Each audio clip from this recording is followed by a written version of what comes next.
System of particles and rotational motion होना चाहिए ना इसमें। सबसे पहला जो टॉपिक स्टार्ट होगा रिजिड बॉडी। रिजिड बॉडी क्या होती है ना? तो फिजिक्स में रिजिड बॉडी की एक स्टैंडर्ड डेफिनेशन है कि रिजिड बॉडी होती क्या है। इन जनरल लोग कह देते हैं सॉलिड, सॉलिड है ना। जैसे कोई रबर का क्यूब रखा हुआ है तो उसका एक स्पेसिफिक शेप होता है, उसको भी सॉलिड कह देते हैं। बट उस पर आप फोर्स अप्लाई करें तो वो कंप्रेस भी हो जाता है ना, मॉलिक्यूल्स अपना पोजीशन चेंज कर लेते हैं दूसरे मॉलिक्यूल्स के कंपैरिजन में। तो रबर का अगर एक ब्लॉक है तो उसको आप रिजिड बॉडी नहीं कह सकते। और जैसे कोई लाइक जेली है ना, इस तरह के जो मटेरियल होते हैं ये ना तो लिक्विड है ना गैसेज है ना, इनको सॉलिड्स की कैटेगरी में लाते हैं क्योंकि इनका कुछ शेप है। आपको दिखाई देगा जेली का एक क्यूब है या रबर का एक क्यूब है तो उसका एक शेप है ना, इसलिए सॉलिड की कैटेगरी में होता है। बट वो रिजिड बॉडी नहीं होते हैं। तो रिजिड बॉडी क्या होती है? तो अगर एक फ्लोर पर कोई इस तरह का सिस्टम, इस तरह की बॉडी रखी हुई है जिस पर जब आप किसी पर्टिकुलर डायरेक्शन में फोर्स अप्लाई करते हैं तो इस बॉडी के अंदर जितने भी पार्टिकल्स है, ये तो आप सभी मानते हैं कि कोई भी बॉडी है तो उसके अंदर बहुत सारे कलेक्शन ऑफ पार्टिकल्स होते हैं है ना। तो बॉडी के अंदर उसके पार्टिकल्स होते हैं। जब आप फोर्स अप्लाई करते हैं तो बॉडी एक पर्टिकुलर डायरेक्शन में मोशन करती है और बॉडी का हर पार्टिकल मोशन करता है।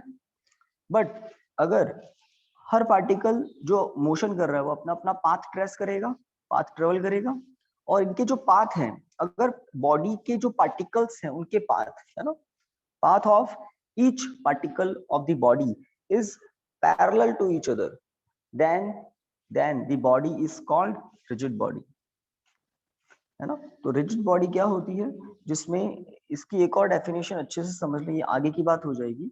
लाइक एक पार्टिकल है ए, इसे और अच्छे से समझें, ये ज्यादा बेटर रहेगा आपके अंडरस्टैंडिंग के लिए है ना। एक बॉडी है जिसमें कोई दो पार्टिकल हमने कंसीडर कर, ठीक है। अब बॉडी पर अगर हम एक्सटर्नल फोर्स अप्लाई करें तो एक्सटर्नल फोर्स अप्लाई करने के बाद भी ए पार्टिकल बी पार्टिकल के बीच का सेपरेशन चेंज नहीं हो तो बॉडी को हम क्या कहेंगे? Rigid body. मतलब फोर्स अप्लाई करा तो पूरी बॉडी डिस्प्लेस हो जाएगी, इस प्लेस से हो सकता है बॉडी किसी दूसरे प्लेस पर चली जाए, बट वो जो दो पार्टिकल थे बॉडी के अंदर उनके बीच का सेपरेशन अभी भी चेंज नहीं हुआ, अभी भी उतना ही है। Then the body is called rigid body.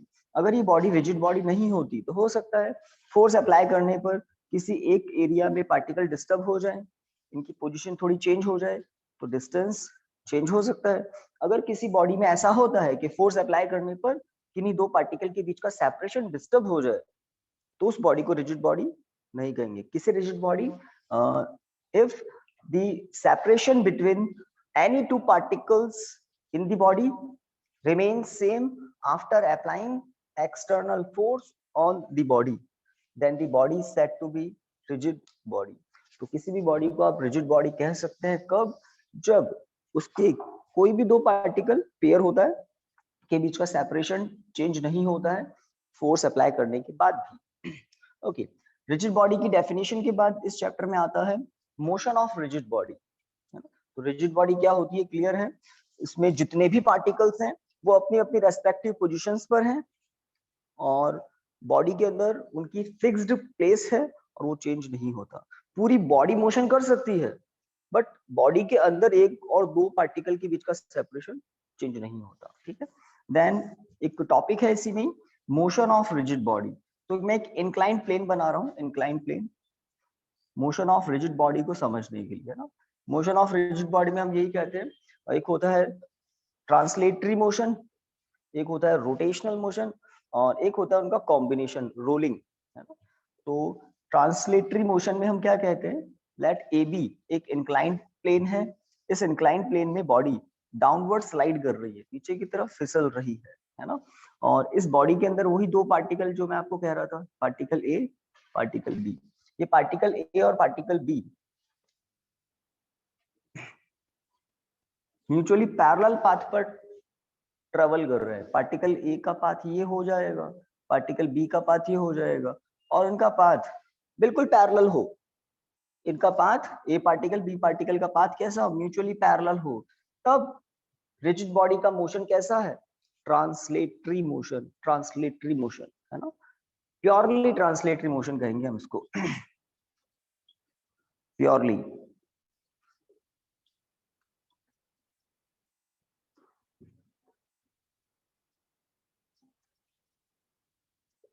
Purely translatory motion, purely translatory मतलब इसमें 1% भी रोटेशन नहीं है।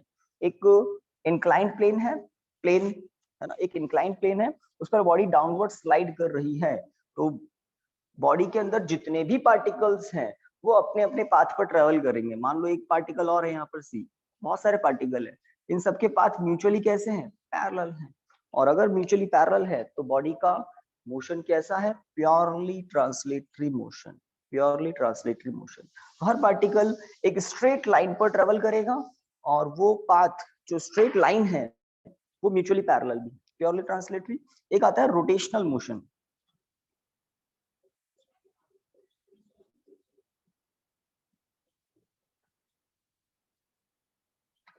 तो इसको भी समझते हैं, प्योरली रोटेशनल मोशन। अब प्योरली रोटेशनल मोशन में क्या होता है? लाइक कोई बॉडी है, rigid body, like stone, like rock, है ना, ये इसकी रोटेशनल एक्सिस, जैसे सीलिंग फैन होते हैं ना, सीलिंग फैन एक पर्टिकुलर रोटेशनल एक्सिस के अबाउट रोटेशन ही करते रहते हैं। बहुत सारे एग्जांपल ले सकते हैं। तो मैंने एक अनइवन शेप की बॉडी दिखाई, इसमें लाइक लेट एक पार्टिकल है ए, अगर बॉडी रोटेट कर रही है तो पार्टिकल भी तो रोटेट कर रहा होगा, है ना, पार्टिकल भी रोटेट कर रहा होगा, तो ये इसका सर्कुलर पाथ है। भाई एक पार्टिकल का तो पाथ कैसा होगा? सर्कुलर। ओके, यहाँ पर अगर कोई पार्टिकल है तो उसका सर्कल छोटा होगा, यहाँ पर अगर कोई पार्टिकल है तो उसका भी सर्कल होगा। तो रोटेशनल मोशन क्या है? The motion of a body in which each particle of the body, each particle of the body describe circular motion, describe circular motion on different circular, on different radius, on different radius, where center of the circular path lies on a, lies on the rotational axis। जितने भी particles होंगे, अगर यहाँ particle होगा तो उसका path बड़ा हो जाएगा, बट सर्कल का सेंटर तो एक्सिस पर ही होगा। तो हम कहते हैं प्योरली रोटेशनल मोशन में क्या, the motion of the rigid body in which each particle of the body describes circular motion where center of the circular path lies on a rotational axis, rotational axis। तो हर particle क्या करता है? Circular motion. जो particle दूर होगा वो बड़ा circle describe करेगा, जो पास होगा वो छोटा सर्कल डिस्क्राइब करेगा। सीलिंग फैन में भी ऐसा ही होता है। सीलिंग फैन का एग्जांपल में भी आपके इसमें लिखा होगा, है ना, लाइक कोई सीलिंग फैन है, इसके ब्लेड्स होते हैं, है ना, तो सीलिंग फैन में भी कुछ ऐसा ही होता है ना। पार्टिकल, भाई आयरन के पार्टिकल है तो अपना अपना सर्कल डिस्क्राइब करते हैं, जो आयरन का पार्टिकल दूर है वो बड़ा सर्कल डिस्क्राइब करेगा, जो पास में है वो छोटा सर्कल डिस्क्राइब करेगा। तो प्योरली ट्रांसलेटरी मोशन में क्या होता है? पार्टिकल्स सर्कुलर मोशन करते हैं, बॉडी तो रोटेशनल मोशन कर रही है, पूरी बॉडी तो हमें रोटेशनल मोशन करती हुई दिख रही है, बट इंडिविजुअल पार्टिकल क्या करते हैं? अपना अपना सर्कल डिस्क्राइब करते रहते हैं। किसके अबाउट? किसी एक रोटेशनल एक्सिस के अबाउट घूमते रहते हैं, घूमते रहते हैं, घूमते। नहीं, ये रिजिड बॉडी है ना, रिजिड बॉडी है। हाँ हाँ, मास डिस्ट्रीब्यूशन सेम नहीं हुआ तो कह रहे हो आप? हम्म, नहीं नहीं, आप रिजिड बॉडी का कॉन्सेप्ट, रिजिड बॉडी है ये, जैसे ये डस्टर है ना, आप तो कह रहे हो इधर मास ज्यादा, बोलो मैंने यहाँ से क्लिप कर दिया, ये घूमती रहेगी इधर, समझ रहे हो? बीच में से कर दूं तो बहुत अच्छी बात है, समझो, बैलेंस हो जाएगा, बट ऐसा नहीं है ना। तो रिजिड बॉडी है ये, ऐसा कुछ नहीं है कि मैं स्पिन तेज करूंगा तो पार्टिकल बाहर चले। रिजिड बॉडी है ना, रिजिड बॉडी। ओके, तो प्योरली ट्रांसलेटरी मोशन में क्या होता है? बॉडी के पार्टिकल्स इस तरह से मोशन करते हैं कि उनका पाथ जो होता है, डिफरेंट पार्टिकल्स का पाथ म्यूचुअली पैरेलल होता है। ओके, प्योरली रोटेशनल मोशन में क्या होता है?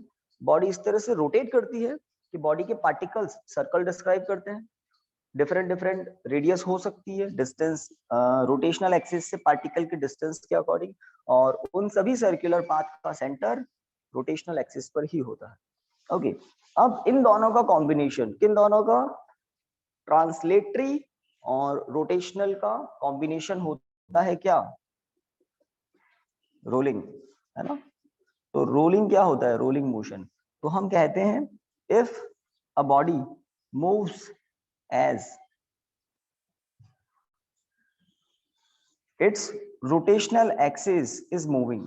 जैसे कोई सिलेंड्रिकल ऑब्जेक्ट है, तो डॉट जो लगाया ना मैंने, ये रोटेशनल एक्सिस है। जैसे मार्कर है ना एक लाइन परपेंडिकुलरली इनवर्ट, तो ये रोटेशनल एक्सिस है, ये घूमेगा तो इस तरह से रोटेशन होगा, और इस तरह से ये आगे भी जाएगा, रोटेशन भी कर रहा है, आगे भी जा रहा है। जैसे इस मार्कर को थोड़ी देर के लिए आप देख भी सकते हैं, इसी को मैं इंक्लाइन प्लेन बना दूं, तो ये मार्कर ऊपर से छोड़ा तो ये रोलिंग करता हुआ नीचे जा रहा है, एक प्लेस से दूसरे प्लेस भी गया, यहां से छोड़ा तो यहां पहुंचा, बट कैसे पहुंचा, घूमता हुआ। जैसे सीलिंग फैन का मोशन जो है वो प्योरली रोटेशनल क्यों है, क्योंकि सीलिंग फैन कहीं जाता नहीं है, एक ही प्लेस पर बस घूमता रहता है, प्योरली रोटेशनल। अगर मैं इस मार्कर को फिक्स करके स्लिप करवाऊं, उसको स्लिप, तो ये हो गया प्योरली ट्रांसलेटरी मोशन, बट इसको रोलिंग करवाया हमने, तो अब ये कॉम्बिनेशन ऑफ टू मोशन हो गया, ट्रांसलेटरी प्लस रोटेशनल। तो the combination of translatory motion and rotational motion is called rolling, is called rolling. तो हम इसको कहते हैं रोटेशनल एक्सिस। अगर रोटेशनल एक्सिस क्या हो, मूविंग हो। अगर सीलिंग फैन की बात करें तो उसकी रोटेशनल एक्सिस तो फिक्स है, अगर रोटेशनल एक्सिस ही मूविंग हो, then the motion of the body is called rolling. If a body rotates about a moving rotational axis, then the motion of rigid body is called rolling. तो rotational axis जो है वो, जैसे body यहाँ है तो यहाँ है, ये बॉडी रोल करती हुई नीचे आ गई तो रोटेशनल एक्सिस अब यहाँ आ गई, है ना। तो बॉडी रोटेट कर रही है रोटेशनल एक्सिस के अबाउट, और वो रोटेशनल एक्सिस खुद मोशन कर रही है। जैसे हमारे जो मोटर व्हीकल्स के व्हील होते हैं, है ना, two wheeler four wheeler, wheels कैसा मोशन करते हैं, रोलिंग। व्हील्स कैसा मोशन करते हैं, रोलिंग।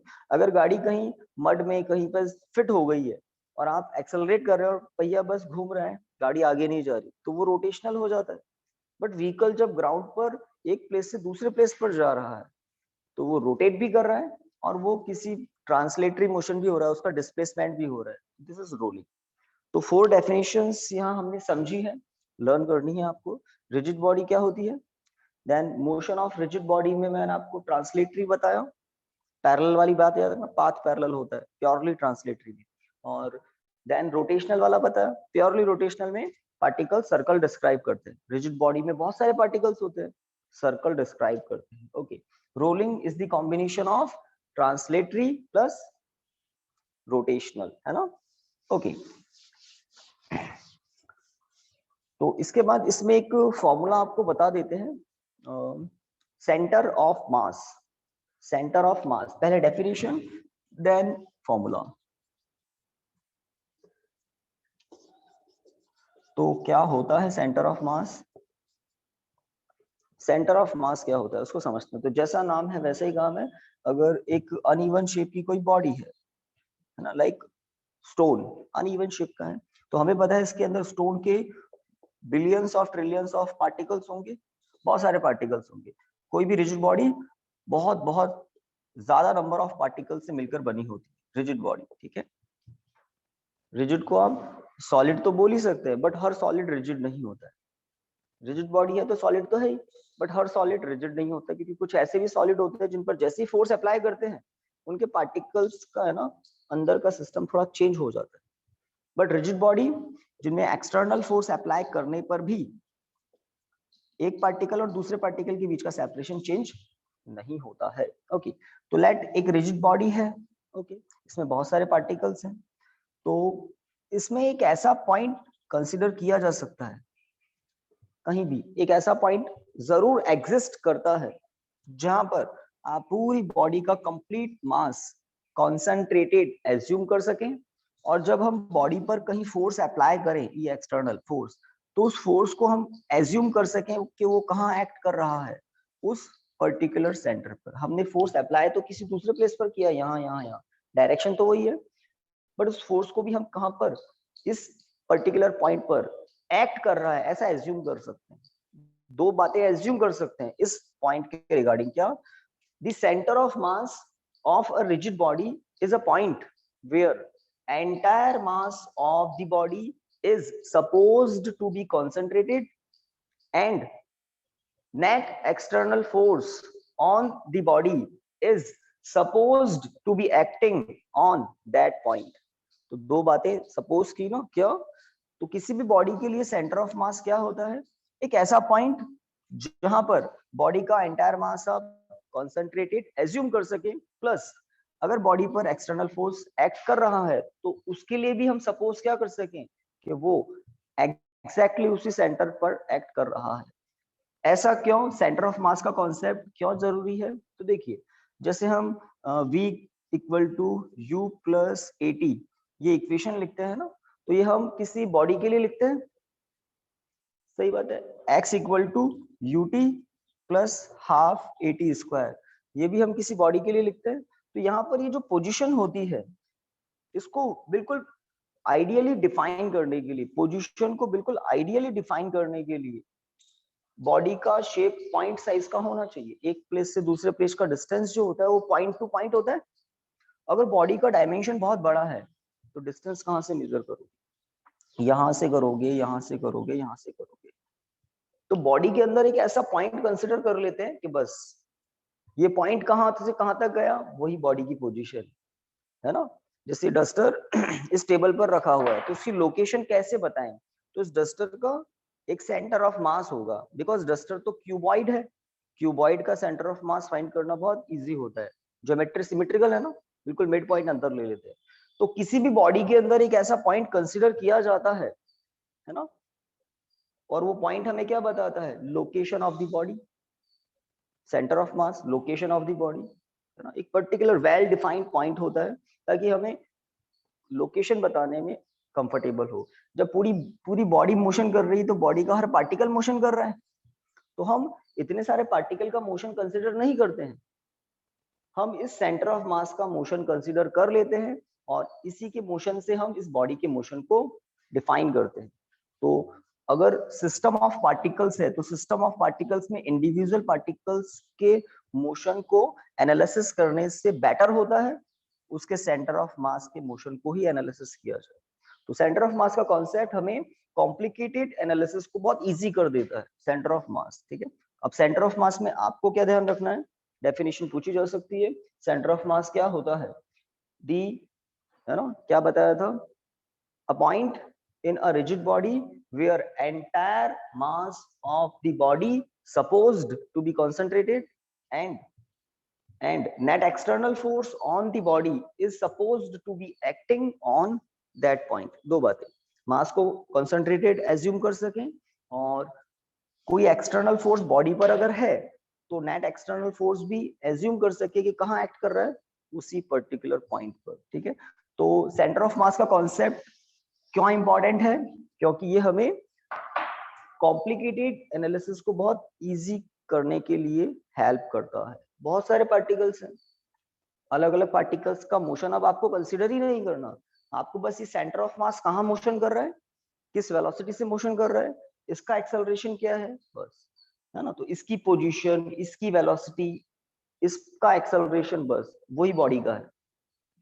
तो that is the that is the logic behind concept of C, center of mass। तो सेंटर ऑफ मास की डेफिनेशन आपको लर्न करनी है। अब देखिए, सेंटर ऑफ मास के कुछ फॉर्मूलाज हैं। सबसे बेसिक फॉर्मूला मैं आपको बताता हूँ। ये ओरिजिन है, ये एक्स एक्सिस है, ये वाई एक्सिस है, ठीक है। यहाँ पर एक पार्टिकल है ऑफ मास m1, यहाँ पर एक दूसरा पार्टिकल है ऑफ मास m2। तो एक सबसे सिंपलेस्ट सिस्टम है जिसमें दो पार्टिकल हैं।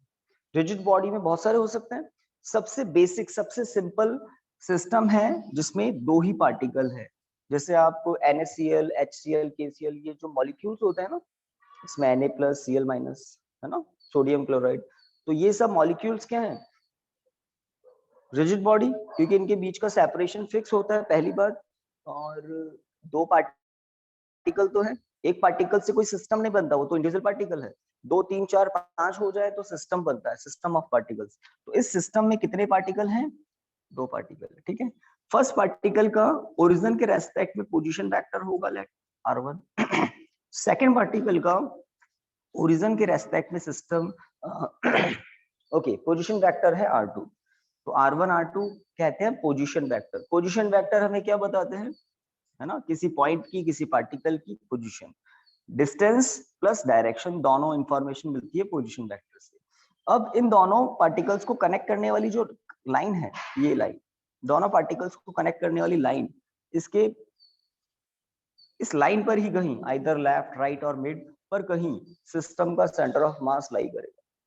जब दो ही पार्टिकल हैं तो सिस्टम का सेंटर ऑफ मास कहां पर होगा, इन दोनों को कनेक्ट करने वाली लाइन पर कहीं। अगर m1 मास m2 मास इक्वल है तो सेंटर ऑफ मास बिल्कुल सेंटर में होगा, बट अगर मास m2 ज्यादा है m1 से तो सेंटर ऑफ मास m2 की तरफ थोड़ा शिफ्ट हो जाता है। दूसरा केस, अगर m1 ज्यादा हो m2 से तो सेंटर ऑफ मास m1 की तरफ थोड़ा शिफ्टेड होता है। कुल मिलाकर सिस्टम कैसा है, only two particles are there, so center of mass lies on the line joining the two particles। okay, origin से सेंटर ऑफ मास का पोजीशन वेक्टर कुछ इमेजिन कर लेते हैं, OC vector equal to R CM centre of mass के लिए। तो ये जो आर सीएम है इसका एक फॉर्मूला है, नोट्स में आप देखेंगे तो डेरिवेशन भी है, बट मैं आपको एडवाइस दूंगा कि उस डेरिवेशन को आप नहीं देखें। रीजन, डेरिवेशन सिलेबस का पार्ट नहीं है, पहली बात, डेरिवेशन कभी आपसे पूछा नहीं जाएगा। बस जब हमने पहले स्टार्टिंग में ये चैप्टर करवाया था तो बहुत टाइम था हमारे पास, तो मैंने उनको बता दिया कि ये फॉर्मूला जो है इसका एक मेथड होता है डेराइव करने का। टाइम बहुत था तो वहां मैंने कुछ एक्स्ट्रा भी करवाया था, तो वो एक्स्ट्रा है ये। अब वो फॉर्मूला क्या है, तो आर सी एम है ना, position of centre of mass is given as m1 r1 plus m2 r2 upon m1 plus m2। अगर m2 मास ज्यादा होता है तो m2 r2 प्रोडक्ट होकर सेंटर ऑफ मास को किधर शिफ्ट कर देते हैं, टुवर्ड्स m। अगर m1 मास ज्यादा है तो m1 r1 प्रोडक्ट होकर सेंटर ऑफ मास को m1 की तरफ शिफ्ट कर देते हैं। और अगर m1 m2 इक्वल है तो सेंटर ऑफ मास बिल्कुल मिड में आ जाता है। और मान लो m1 0 है तो सेंटर ऑफ मास m2 पर ही होगा, m1 0 तो सेंटर ऑफ मास कहाँ होगा, m2 पर ही होगा। और अगर m2 0 है तो सेंटर ऑफ मास कहाँ होगा, m1 पर ही होगा, एक ही पार्टिकल है, ठीक है। तो इस तरह से एक फॉर्मूला आपके सामने है, centre of mass of system of two particles. तो दो पार्टिकल अगर हैं तो उस सिस्टम के सेंटर ऑफ मास का ये फॉर्मूला है। और अगर तीन हो तो इसका जनरलाइजेशन चलता है, फिर centre of mass of the system of three particles, क्या m1 r1 plus m2 r2 plus m3 r3 upon capital M। ये कैपिटल M क्या है, m1 plus m2 plus m3, mass of the whole system, ठीक है। तो इस तरह से सेंटर ऑफ मास फाइंड करने की, सिस्टम के सेंटर ऑफ मास फाइंड करने की कुछ फॉर्मूलाज हैं। और ये फॉर्मूला कोई बहुत कॉम्प्लिकेटेड तो नहीं है, इसका कुछ मेथड होता है फाइंड करने का, बट वो थोड़ा एडिशनल चीजें हो जाती है ना। तो बहुत कॉम्प्लिकेटेड नहीं है कोई डेराइव करना है उसको, बट थोड़ा एक्स्ट्रा हो जाएगा नहीं तो। ओके, तो चैप्टर की स्टार्टिंग में हमने रिजिड बॉडी कर लिया, मोशन ऑफ रिजिड बॉडी किया, देन एक कॉन्सेप्ट अभी अभी सीखा, किसका, सेंटर ऑफ मास का कॉन्सेप्ट। इस सेंटर ऑफ मास के कॉन्सेप्ट के बाद हमने एक फॉर्मूला देख लिया। अगर पार्टिकल्स के मासेस आपको पता हो, ओरिजिन के रेस्पेक्ट में उन पार्टिकल्स की पोजीशन आपको मालूम हो, है ना, पार्टिकल्स के मासेस और उनकी लोकेशन, उनकी पोजीशन वेक्टर्स आपको मालूम हो, तो m1 m2 r1 r2 इन फोर फिजिकल क्वांटिटीज की टर्म में आप सिस्टम का सेंटर ऑफ मास इस फॉर्मूले से पता कर सकते हैं। एक बात, अगर सिस्टम में ज्यादा पार्टिकल्स हैं तो इस फॉर्मूले को जनरलाइज भी कर सकते हैं, ठीक है। जैसे 3 के लिए मैंने किया और 4 के लिए कर सकते हैं। और नीचे डिनोमिनेटर में ऑलवेज क्या होता है, total mass of the system, m1 plus m2, यहाँ पर m1 plus m2 plus m3 जितने भी हो, है ना। अगर किसी सिस्टम में n पार्टिकल्स हैं तो n पार्टिकल्स हैं, मान लो m1 mass m2 mass and so on mn, n particles हैं और ये हैं उनके इंडिविजुअल मासेस, फर्स्ट पार्टिकल का मास, सेकंड का, थर्ड का, फोर्थ का और एंड सो ऑन nth का, और उनकी पोजीशंस हैं, पहले पार्टिकल की पोजीशन, दूसरे पार्टिकल की position and so on nth particle की पोजीशन। तब सेंटर ऑफ मास का फॉर्मूला क्या होगा, जनरलाइज हो गया, RCM, position of centre of mass, position of centre of मास क्या होगा, M1R1 plus M2R2 plus and so on MnRn, ठीक है, MnRn upon total mass of the system. ये फॉर्मूला अभी इसलिए बताया क्योंकि एक टॉपिक आगे है, सेंटर ऑफ मास की डेफिनेशन के बाद, है ना, फॉर्मूले के बाद, टू पार्टिकल्स के लिए जो फॉर्मूला उसके बाद एक टॉपिक है motion of centre of mass. Motion of centre of मास में आप पोजीशन के बाद वेलोसिटी, वेलोसिटी के बाद मोमेंटम और मोमेंटम के बाद फोर्स की बात करते हैं। मोशन ऑफ सेंटर ऑफ मास। अब इस बॉडी को आप देखिए जिससे इसमें बहुत सारे पार्टिकल्स हैं, तो ये जो डॉट डॉट आपको दिख रहा है, आई थिंक ये है वो n पार्टिकल्स जिनके इंडिविजुअल मासेस आपको बता दिए, और ओरिजिन के रेस्पेक्ट में बात को समझें, y axis, x axis, z axis कुछ भी लिख सकते हैं, ओरिजिन के रेस्पेक्ट में हर पार्टिकल की अपनी एक लोकेशन होगी, तो these are the locations, positions, ठीक है। और जब पूरी की पूरी रिजिड बॉडी मोशन करती है, तो आप इमेजिन कर सकते हैं जब पूरी बॉडी ही मोशन कर रही है तो इंडिविजुअल पार्टिकल्स भी तो कर रहे हैं ना, इंडिविजुअल पार्टिकल्स भी मोशन कर रहे हैं, सबकी अपनी अपनी पोजीशन है, सबकी अपनी अपनी वेलोसिटी और एक्सेलरेशन, फोर्स, सब कुछ होगा। तो जब हम इस फॉर्मूले को देखते हैं तो इसमें ये क्या है, ये सी दिख रहा है ना आपको, तो ओरिजिन से इस सी का पोजीशन वेक्टर होता है centre of mass. Centre of मास हमें सब कुछ बता देता है रिगार्डिंग द रिजिड बॉडी। तो देखिए मैं यहाँ पर ऐसा लिख सकता हूँ m RCM equal to M1R1, cross multiply कर सकते हैं। तो एक टॉपिक अब स्टार्ट हो गया है जिसका नाम है motion of centre of mass, motion of centre of mass. Just मैंने क्रॉस मल्टीप्लाई किया कैपिटल M को, ठीक है, दोनों तरफ टाइम के रेस्पेक्ट में डिफरेंशिएट कर दे, ठीक है, क्या टाइम हो गया, ठीक है, ओके, दोनों तरफ टाइम के रेस्पेक्ट में अगर डिफरेंशिएट कर दे तो क्या होगा, m out d RCM upon dt, m1 d upon dt r1, d upon dt r2 plus and so on. ये यहाँ पर m2 लिखना था, है ना, क्योंकि पार्टिकल्स का जो मास होता है वो पोजीशन चेंज होने पर चेंज नहीं होता, है ना, पोजीशन चेंज होने से तो टाइम के रेस्पेक्ट में अगर पोजीशन चेंज हो रही तो क्या चेंज हो रही है, velocity, okay, dRn upon dt। तो ये rate of change of position क्या होती है, velocity, rate of change of displacement कहें या rate of change of position कहें, इसे कहते हैं वेलोसिटी ऑफ सेंटर ऑफ मास, इसे कहेंगे velocity of first particle, velocity of second particle, velocity of nth particle.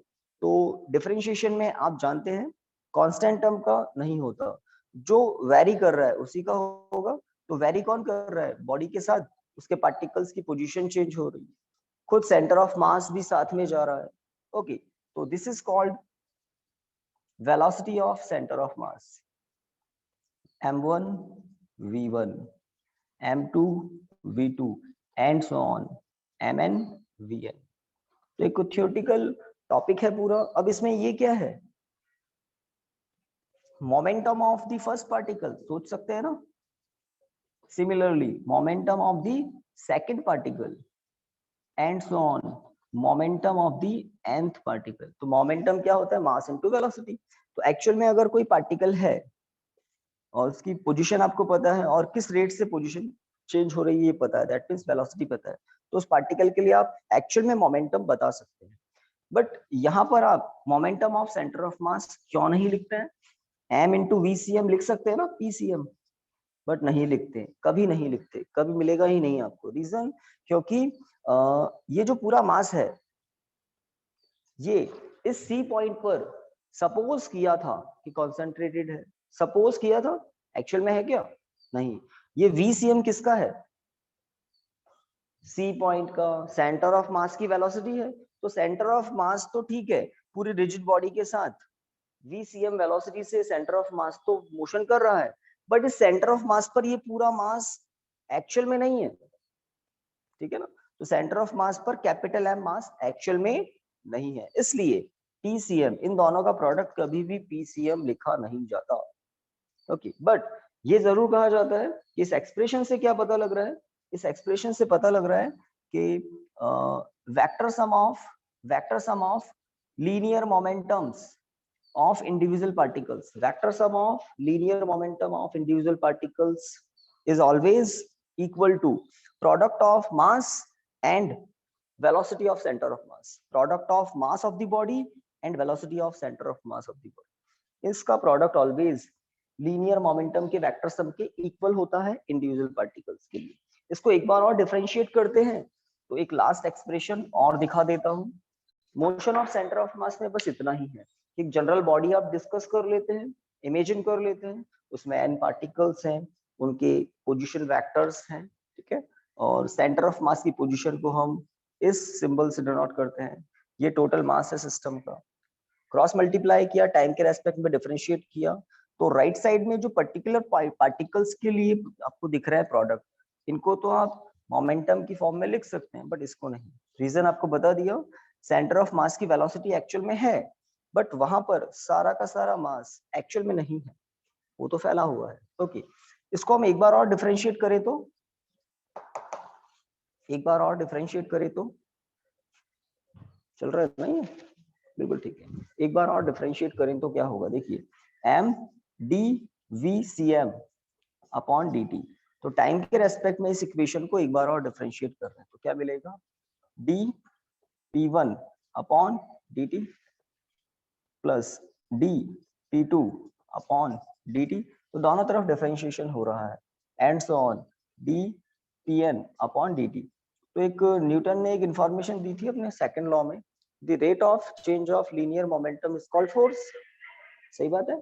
तो यहाँ पर ये क्या हो जाएगा, force on the first particle, this one is force on the second particle, and so on, this one is force on the nth particle. और ये क्या हो जाएगा, ACM। बिल्कुल सही है, acceleration of the centre of मास। जैसे यहाँ था ना velocity of the centre of मास, ये है acceleration of the centre of mass into m। इसको कभी भी FCM नहीं कहते, रीजन वही है क्योंकि सेंटर ऑफ मास बॉडी के साथ मोशन कर रहा है, ठीक है, सेंटर ऑफ मास की वेलोसिटी हो सकती है, सेंटर ऑफ मास का एक्सेलरेशन हो सकता है, और acceleration of centre of mass into mass of the body क्या होता है, vector sum of forces on the individual particles, vector sum of forces on the individual particles।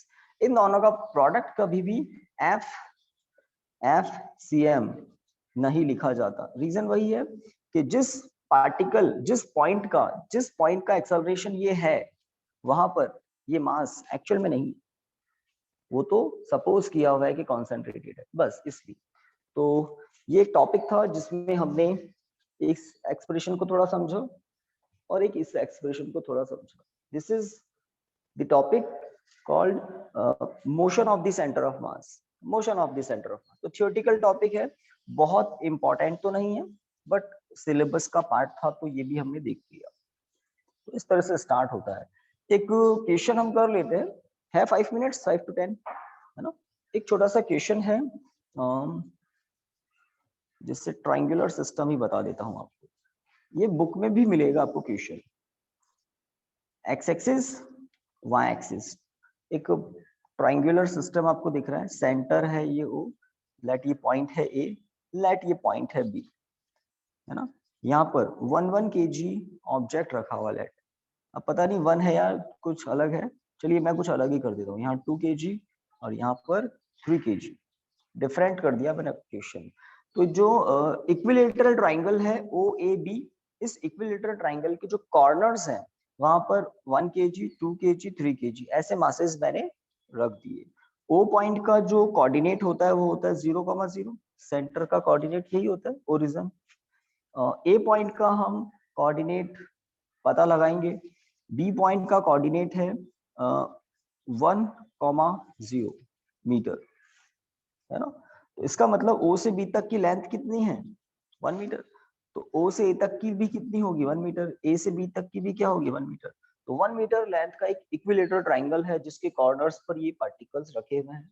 आपको इस सिस्टम का सेंटर ऑफ मास पता लगाना है। तो एक्चुअल में सेंटर ऑफ मास के दो फॉर्मूलाज आ जाएंगे, एक तो सेंटर ऑफ मास का x coordinate, centre of mass का वाई कोऑर्डिनेट। रीजन, जब आपको ये साइड पता है तो आप ओ का, ए का, बी का कोऑर्डिनेट बता सकते हैं। जैसे ए पॉइंट का एक्स कोऑर्डिनेट क्या हो जाएगा, हाफ।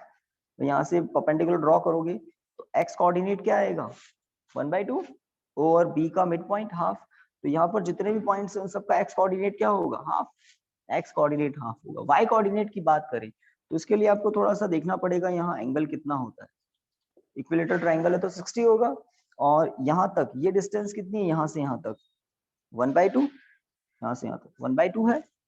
और ये हाइट पता करनी है हमें, यहाँ से लेकर यहाँ तक हाइट पता करनी है। तो ये राइट एंगल ट्राइंगल सा बन गया ना ओ एम ए। तो उस राइट एंगल ट्राइंगल से आपको एम ए मिल जाएगा। कैसे मिलेगा, sine 60 degree equal to perpendicular upon hypotenuse, है ना। तो ए एम जो कि y की वैल्यू होगी हाइट, तो वो हो जाएगा ओ ए साइन 60 डिग्री। ओ ए तो है 1 और साइन 60 क्या होता है √3/2। तो इसका कोऑर्डिनेट आ गया y कोऑर्डिनेट क्या √3/2 मीटर। हमें सबके कोऑर्डिनेट पता लगा 0 0 1 0 हाफ कॉमा 3/2 मीटर में, है ना। अब मैं XCM YCM की बात क्यों कर रहा हूँ, जैसे आपको बताया था RCM, RCM का फॉर्मूला क्या बताया आपको, M1 R1 plus M2 R2 plus इस तरह से चलता है upon M1 plus M2 plus and so on. 2 particles हो, 3 हो, 4 हो, सबके लिए ठीक है। तो ये तो है पोजीशन, सेंटर ऑफ मास की पोजीशन। अब पोजीशन को आप x y z की टर्म में ब्रेक कर सकते हैं कभी भी, है ना। पोजीशन, इस पोजीशन में x भी हो सकता है, y भी हो सकता है, z भी हो सकता है। हमारा अगर प्लेनर बॉडी है तो z नहीं होगा, दो ही होंगे x और y। तो x y की टर्म में आप इसको स्प्लिट कर सकते हैं। कैसे, सेम फॉर्मूला को मैं x कोऑर्डिनेट के लिए भी यूज ले सकता हूँ। कैसे, m1 x1 plus m2 x2 इस तरह से upon m1 plus m2 plus. तो इस फॉर्मूले से क्या मिलेगा आपको, x coordinate of the centre of मास।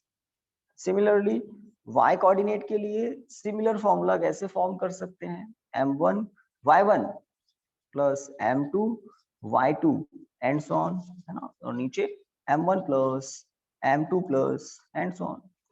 इस तरह से जो फॉर्मूला पोजीशन के लिए ट्रू है वो पर्टिकुलर कोऑर्डिनेट्स के लिए भी ट्रू है।